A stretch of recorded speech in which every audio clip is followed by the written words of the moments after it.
What is up, everybody? Welcome to another Premodern video, the best format in Magic. And today we're going to be playing in the Magic Online Society Showdown. It's going to be a very exciting single elimination tournament.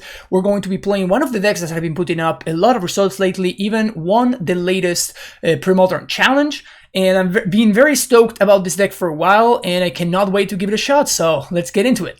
This is the deck list right here, and this deck is built around some very strong creatures in Terrageddon and Weather Wayfarer, notably.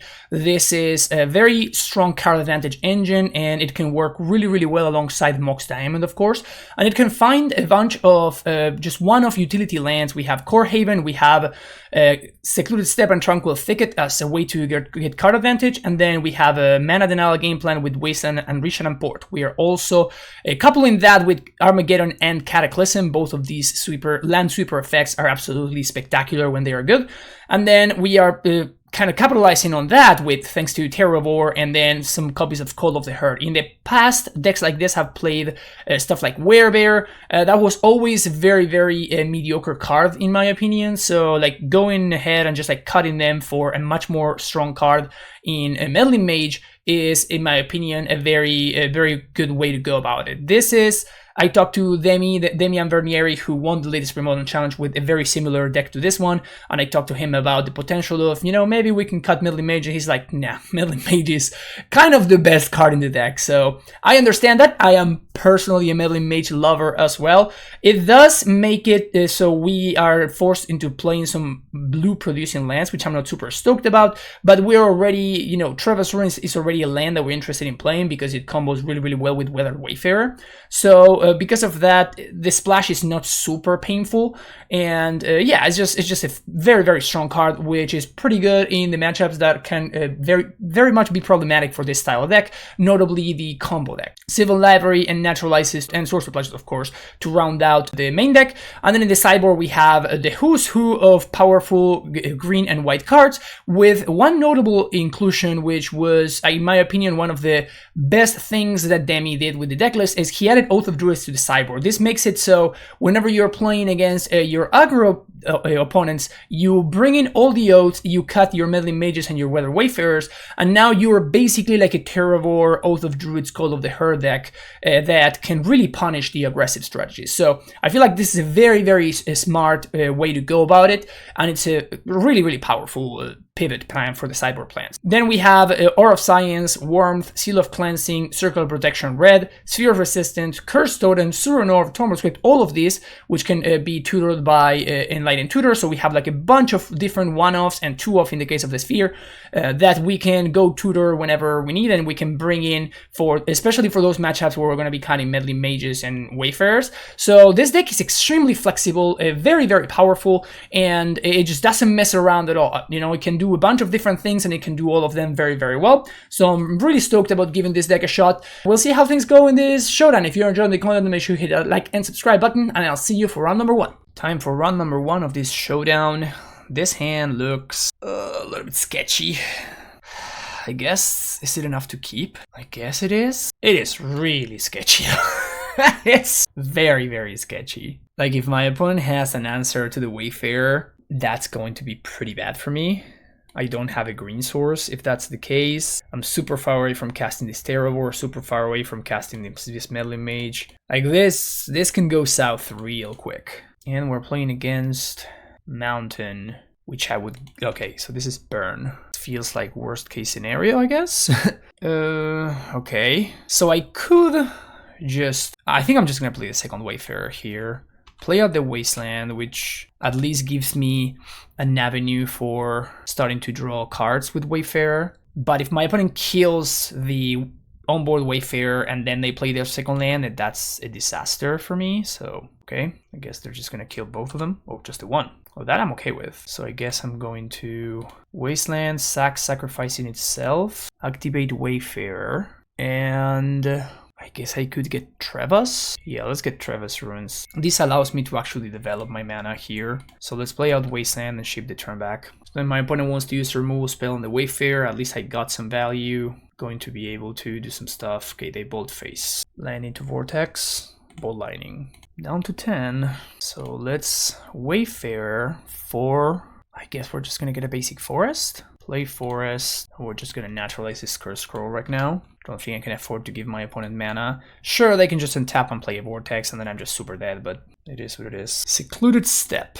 Okay, so let's cycle.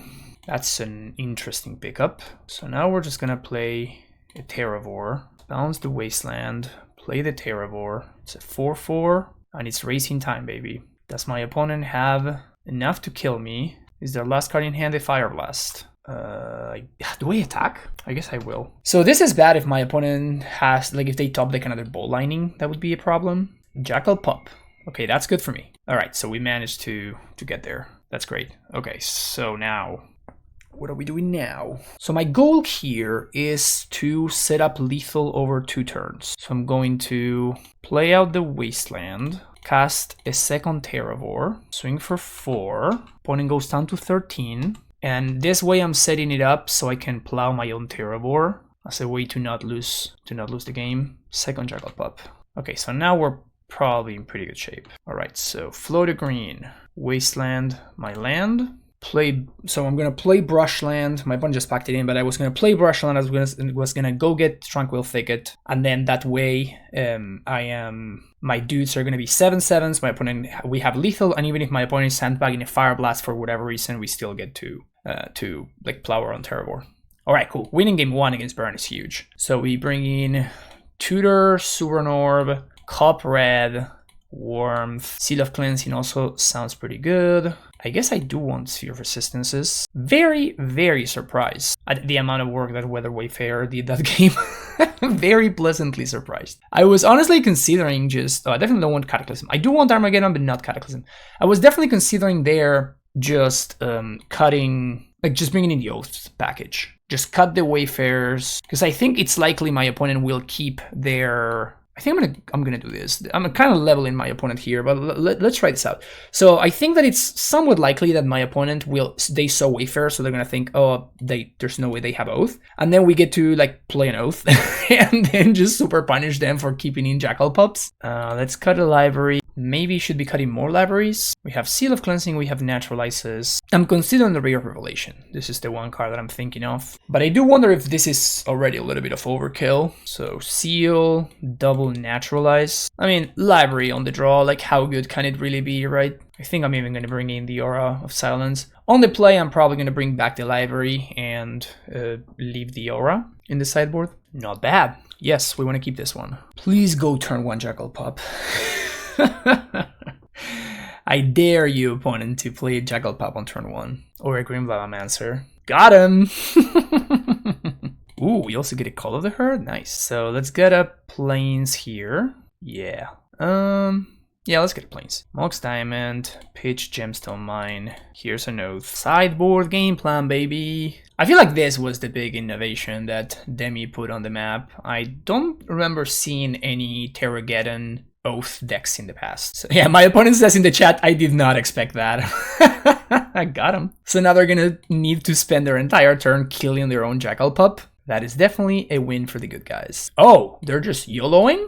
Oh, hell yeah. 5/5? Only a 5/5? Let's make it a 6/6 for sure. And I guess I'm gonna play the Aura of Silence. I'm wondering whether I want to play out the port in the face of a potential Price of Progress. I think it's fine. Like we're probably gonna be using that mana, so I'm willing to risk it. So notably, this Grim Lavamancer is gonna make the Terravor a couple of points of toughness smaller. Bolt Lining. Yeah, I don't think you want to attack with that pup. So we can block here, and then we get an even bigger Terravor next turn. Sounds fine to me. Effectively gain 6 life. So yes to that. Now we have a 9/9. Brushland. Yeah, let's play out the Brushland, and we can play the Call of the Herd, and then tap their red source on upkeep. So they dome me for 2.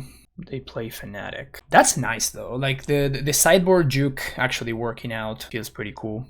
Just immediately sack it. They're like, yeah, I can't do anything with that. So Seal of Cleansing. Right. So take 10, and you have exactly 1 turn to deal 12 points of damage through a blocker. And I guess that they do get a free flip from Oath, which is okay. I guess they could get Bolt Lining, but that's only, I guess it's 3 free points of damage plus 2 Okay, so he did have the Price of Progress. Okay, no more cards though. So my opponent, if they flip exactly Ball Lightning here, we may be in trouble. I think they declined the Oath Trigger. I think they should have taken it. Like they are 100% dead without the Oath Trigger. They have literally no outs because I just have the blocker for the Jackal Pup. So they needed to like YOLO and hope that they flip exactly Ball Lightning and then they find like Fire Blast or another Price of Progress off the top. I feel like that was the only way for my opponent to be able to deal 8 there. The Terror War is big enough to kill them as is. Even if they use Green Blammer to make it into a 7/7, like this is still, they are 7, so. Okay, they pass the turn. Unless I'm missing something very, very crazy. This is academic from here. Take 2. And question mark? They bowled my face. You got it. All right. Got there. 1-0 in this showdown. That felt super smooth. That was a very, very strong showing right there. All right, there we go. Round number 2. And yeah, I like this hand. Seems pretty decent. I think I want to lead on the Windswept Heath. This has a very, very strong mana denial plan. I love it. I personally think that there's a very strong synergy between... oh, that's a good one. I think I want to go ahead and I want to just... There's a very good synergy, I was going to say, between Port and Armageddon. I think I want to pitch the Undiscovered Paradise here. And let's play out a Port. And I'm just going to go for a basic force. I really want to get a clock going before we do anything else. I feel like that's going to be the most important aspect of this. Maybe should have gone a white source. Maybe he can have a disenchant here. Yeah, that's disenchant's pretty bad for me there. Okay, there we go. So now we can start to be a little bit more aggressive. Definitely want to play out the second call first. Make sure that we have some strong stuff going on. And it's not half bad. So let's swing here. Opponent's got a plow. And then they take 3. So they're threatening Tron here, which is very bad for me if they do have it. So, man, that disenchant was really, really timely. I think I want to go after the... Man, I may get punished for this, but I'm gonna go after the Skycloud Expanse to limit the amount of white mana that my opponent has access to. And then we can port just any Tron land. Doesn't really matter. Okay, so opponent's got an island. That sucks. Okay, so we're really not looking super great here. Really need to find the land there. So now we are in a little bit of trouble, I think. Huh, aggressively cracking those eggs. Interesting. But not using the mana. Maybe he's looking for a land drop there. Okay, there's the final Tron piece. So let's go for an attack. And I'm going to use this turn to try to resolve this Terravor, I think. It's going to hopefully use up the counter magic. Okay, they don't have it. So they can't really have a Wrath on the upcoming turn unless they have like white source into another egg. And now we are threatening Geddon. It's a lot of mana. It's a lot of mana. Okay, there's an egg. It's really scary. Does opponent have the removal spell? Notably, they don't have blue mana anymore. Stroke for a bunch with white mana up. And they found the source of Plowshares. So we could Armageddon here. I think I'm going to. I think we Geddon, play a land, and we just hope that this elephant goes the distance. With my opponent having that many cards in hand, I don't think it's getting better for us. So ideally we find like another Port or Weather Wayfarer, something like that. Opponent has no lands. Okay, this worked out well. The little elephant that could. Can we dodge one more turn? Looks like we can. Awesome. So we got there, game 1. Game number 2. What do we want? I mean, do we even change anything? I guess Sphere of Resistance is interesting. Most notably, like, Source of Plowshare sucks, right? This card is just terrible, so I kind of want that out of there.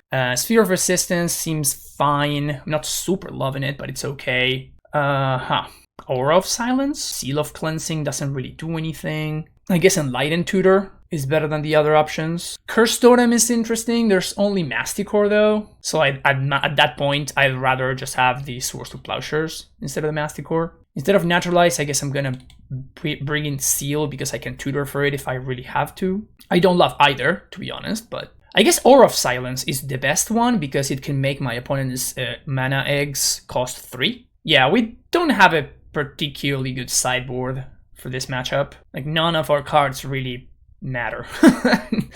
To be fair though, our main deck is quite strong, so I think that we just submit this and go to the next game. Ooh, love this hand. Love this hand. Keep. Yeah, this hand looks fantastic. If my opponent doesn't have the Source of Plowshares, this Wayfarer is just going to kind of destroy them.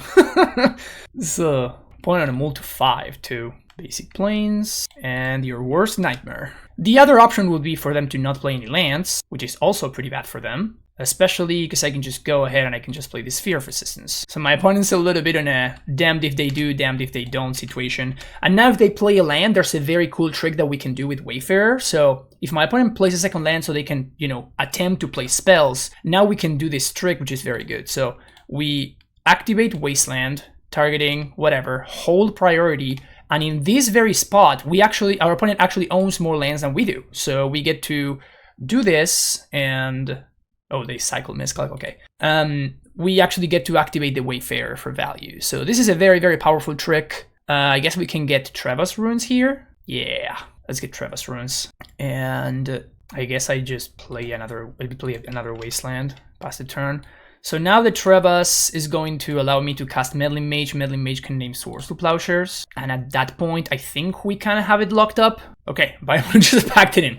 Yeah, wow. Yeah, this was an incredibly strong start. Also, my opponent mulled to 5, which is, you know, not ideal. But yeah, wow. This deck is looking really good. Round number 3 is an interesting hand. Yeah, I think I'll keep it. How to navigate this is super interesting, right? Because it's very weird that if I want... Obviously, I'm not going to play Meddling Mage on turn 1, even though I can. But if I want to lead on Treetop Village, that means that I cannot Meddling Mage plus Wasteland on turn 2, which is very awkward.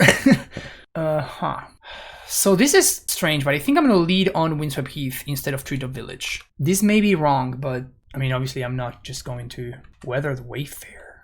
Are we just playing a mirror here? We may just be playing a mirror. I guess I just pass the turn here? I don't know what to name with Mage, and I think that we're just going to be playing a very weird game. Nice. So let's go with that, I guess. Play Mox Diamond, pitch Treva's, and let's go fetch for a Plains. Meddling Mage on Werebear. Seems like we're playing a mirror match here. Like, I don't think I want to name Swords to Plowshares. I think I'm just gonna name Werebear. It's the only card that I have that I think my opponent could have. And just plow. So the most important card to draw here will be the library, Sylvan Library. We can continue playing this game, like it actually favors us.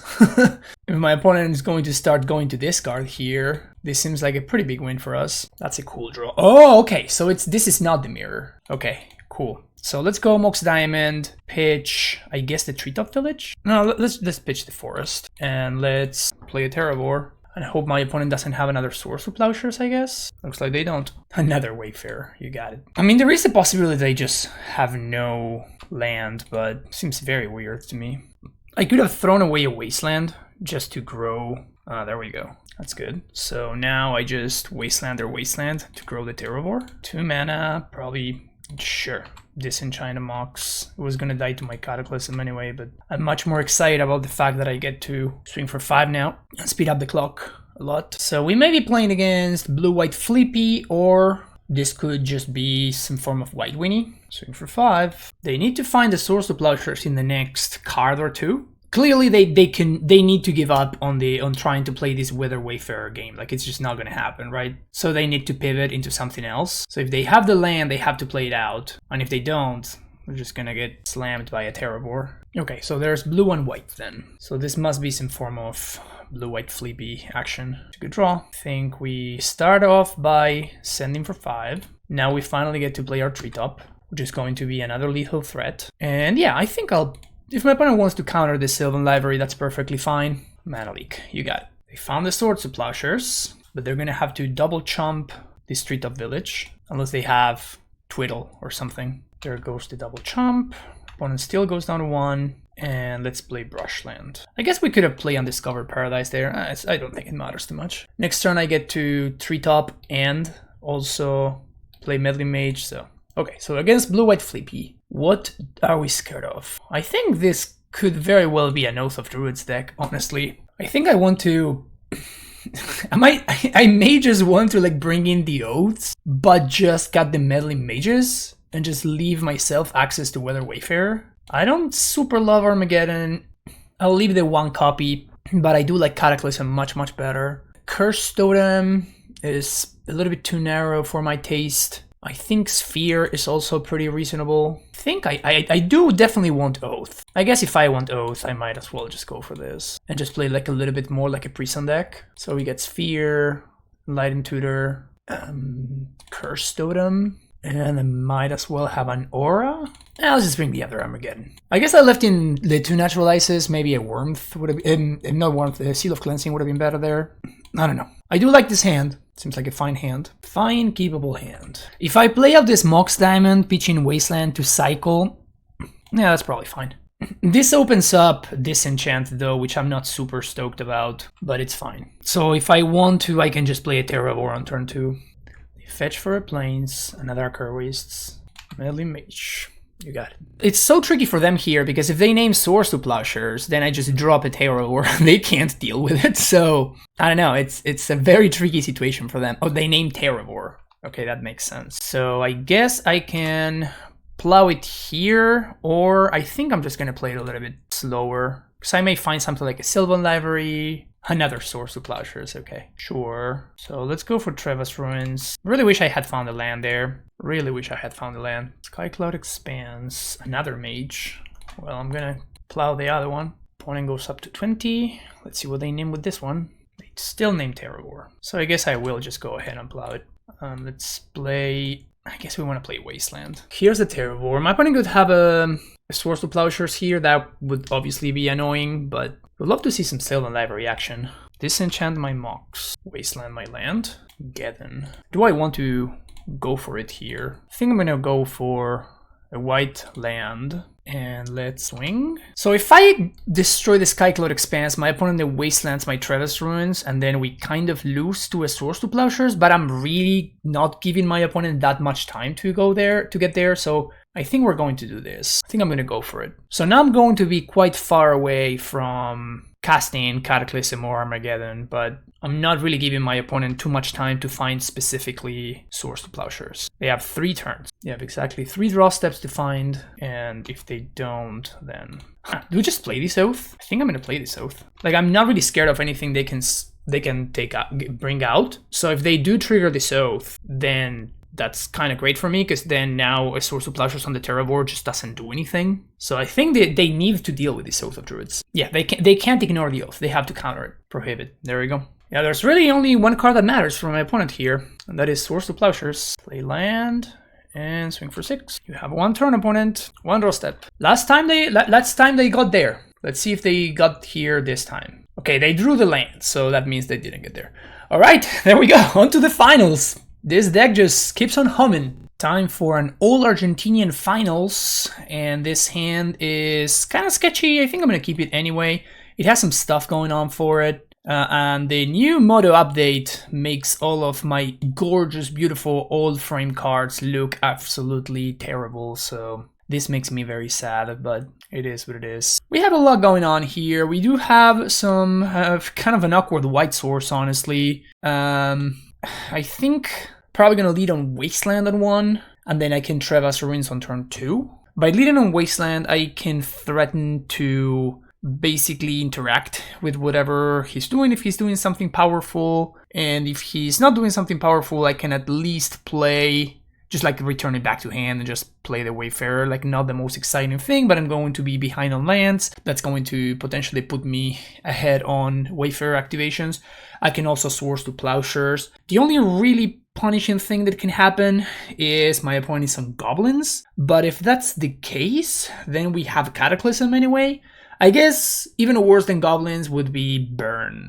But I don't think that Burn is very much Fair's style. He moves to 4. Oh, Elves. That's a pretty good draw. So let's go with that. Yeah, this is potentially good news for us. He's got a Cradle, and he does have the Survival. So that part sucks. But I guess we do have some white sources, so I guess we do have Treva's to do some stuff down the line, so I think I'm just going to go for... Actually, no, I really need to Source to Plowshares this Elf, because otherwise Creon Ranger just kind of blows me out. I mean, I guess what I can do is I can allow him to have Cradle for a single turn.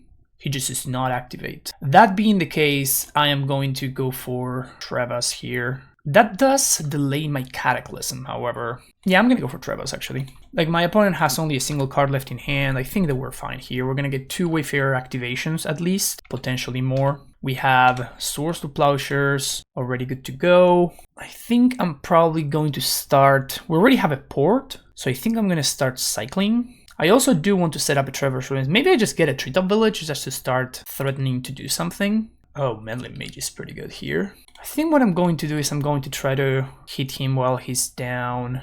We can go for Wasteland. Let's go for Wasteland. We're going to go to discard here. I really don't want to discard the Cataclysm, so I think I'm just going to discard, I guess, another Wasteland. So my goal here is to try to put on the pressure now. So let's go with the Meddling Mage beatdown. Meddling Mage is going to name Priest of Titania. I could name Wirewood Sim, that made so many good cards to name here. I guess Priest of Titania already have cover, so I don't care about that. I guess the most annoying thing would be the one that draws cards. That's really the only card that bothers me, because I can attack through everything else. He already has Survival in place, so obviously naming Survival doesn't make any sense. I could name Llanowar. Oh, I guess he would have played Llanowar Elf if he had it, so no need to name that. Although I guess that he can, like, whatever creature I name, he can just pitch to Survival, so it doesn't really do much. So yeah, let's just name Multanis Acolyte. So that's the only threat that my opponent can actually play if they do find the second land.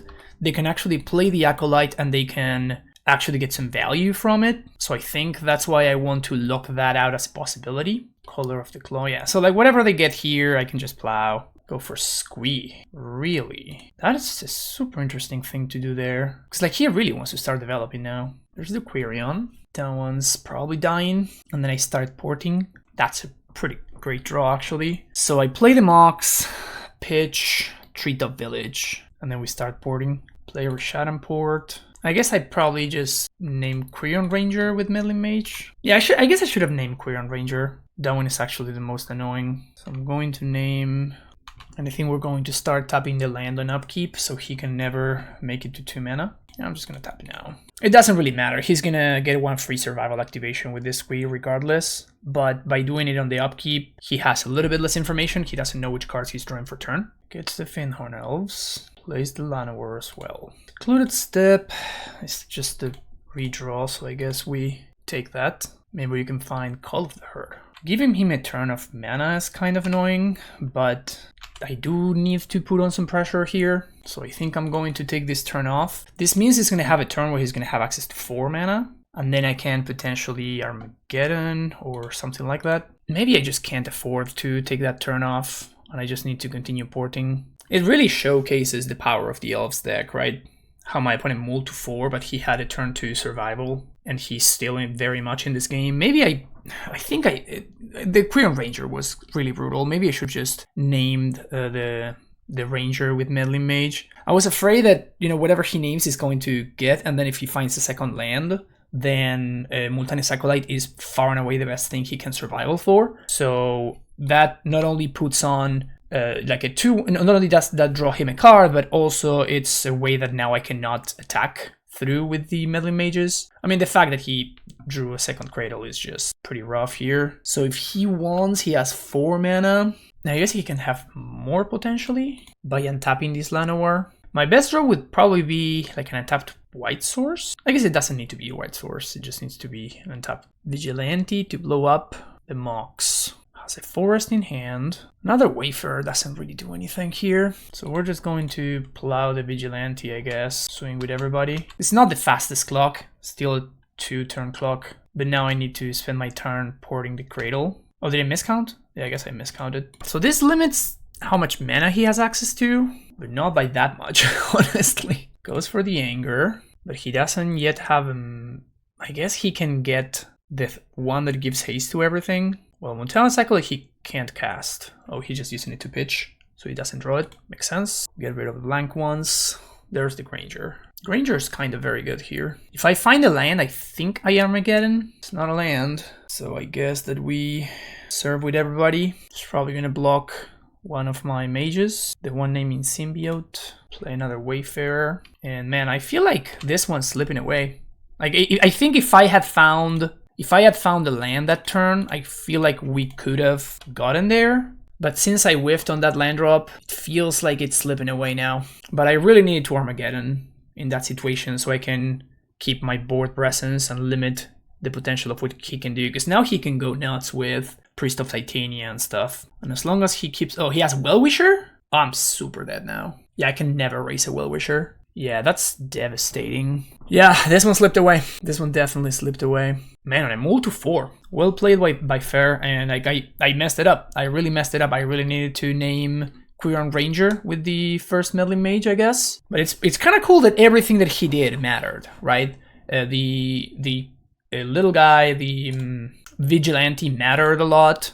It forced the plow out of my hand because otherwise it was going to trade with my real cards. It destroyed the Mox Diamond, which I was short from casting the Armageddon. So like everything he did mattered a lot. So that's very cool. I do wonder if he can just straight up win from here. He may be able to. Can bounce one of these elves. I guess he can bounce Quirion, recast it. He has access to a crazy amount of mana here. Let's just go for Masticore. Yeah, that's enough. I don't think I can beat that. Wow, crazy stuff. So for the sideboard game plan, I do like Tutor, obviously do like Ray of Revelation, guess Seal of Cleansing as well, since I have Tutor. Oath of Druids, Curse Totem, all of these cards look pretty good. Sphere of Resistance is interesting. Cut the Wayfarers, cut the Mages, bring in all of these. Armageddon is actually very interesting. Like, I don't think I want it, but still super interesting. Maybe I do want it. Tormod's Crypt also a little bit interesting in this specific situation. Like I'm usually not a fan of Tormod's Crypt against decks that, you know, are trying to like grind value with Squee and stuff like that. But based on how this matchup develops specifically, I think I may want to have access to the single copy because I have Tutor and also because it just matters so much. The anger. Yeah, let's go with this. I think I like this. Not a huge fan of the Call of the Herd, but I don't think I want Meddling Mages when my game plan is to Oath. Well, land away. Yeah, sure. Let's give this hand. We do have Terrabor, which is kind of the most important card in the matchup. We also have Cataclysm. We do get to Library, which is also nice. Ray of Revelation allows us to not get super swamped if my opponent has a very survival heavy. Mox Diamond's probably the single best draw I can find here. Yeah, definitely so. Mox Diamond's the best. That's one too many naturalize effects, unfortunately for me. Quite a strong start from my opponent. They already have the Mountain and the Priest. It's not a bad draw. Yes, I like all of these. So I'm gonna pay some life here. Do I play the Mox? Mox doesn't really do too much here. Yeah, we're gonna play it anyway, I guess. Because if my opponent has the answer, they're probably gonna blow up the Oath anyway, even though, like, I mean, my opponent doesn't know that the Terrabor is on top of the deck. So they're probably gonna go after the Oath anyway, if they do have a naturalize effect. If they do have two, then obviously that's pretty bad for me. Yep, there we go. There's the naturalize. Opponent has infinite mana. Looks like not too much to do with it though. Okay, maybe we can do something here. Let's activate Library. Another Oath is great. So let's actually... Do we just Cataclysm? I think so. Cataclysm, he goes down to one card, probably gonna bounce the Quirion Ranger, but that probably destroys the Cradle, which is nice. We leave Treva's Ruins. Next turn we drop an Oath. I think I like that actually. It really limits what my opponent can do. That destroys Llanowar, Quirion, Llanowar, and the Priest. Alternatively, I can try to set up Terrabor first. Pretty terrified of what my opponent can do from here though. Yeah, let's actually do that. So let's put the Terrabor on top and pay for the other one. We're going to save, I guess, the Wasteland. There's Cataclysm. Oh, he's got Color of the Claw. That's actually really annoying. Color of the Claw is super annoying here. Oh, does he have the tech? Does he have the Hunting Pack tech here? That's so silly. I mean, that'll get me. I do lose the Hunting Pack here. Okay, Color of the Claw is not as bad. Still, no, actually, this is still lethal. Yeah, I'm just dead to this. Go to 1 here, and then I just die next turn. Windswept Heath. Huh, interesting. Yeah, he had exactly enough, unfortunately for me. Another Terrabor not looking so healthy. And there goes that, I guess. Man, I just cannot beat Fair, huh? I just cannot break serve with him. I guess maybe he has Library, that's why he has some fetches going on. If that's the case, that would make sense. But yeah, wow. Very impressive stuff. Very impressive stuff. That game one, definitely. I feel like it was mine to lose, and I managed to very skillfully lose it. Alright, good games. I realized my camera broke at some point during that video with a very, very funny face, but that funny face was representative of what was happening in the match at that point. I feel like I made some pretty crucial mistakes in that last one, but it's not the deck's fault. It's not the deck's fault. It actually performed really, really well. I'm not going to like go against that. Like it is doing something very, very powerful. I feel like there's still some tuning to be done here, but like the core concept is very strong, and the sideboard, the juke, quote unquote, of Oath of Druids actually feels very, very good. So I think that if in the future I revisit this one again, which I most certainly will, because Weather Wayfarer is just too much fun not to play with, I think that it's going to look similar to this. At least I did enjoy the mana base quite a bit.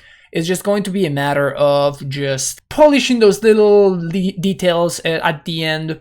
But yeah, the Oath of Druids sideboard is huge. Like, this is a very, very big deal. Loved this this idea, this concept. Felt very, very strong as well.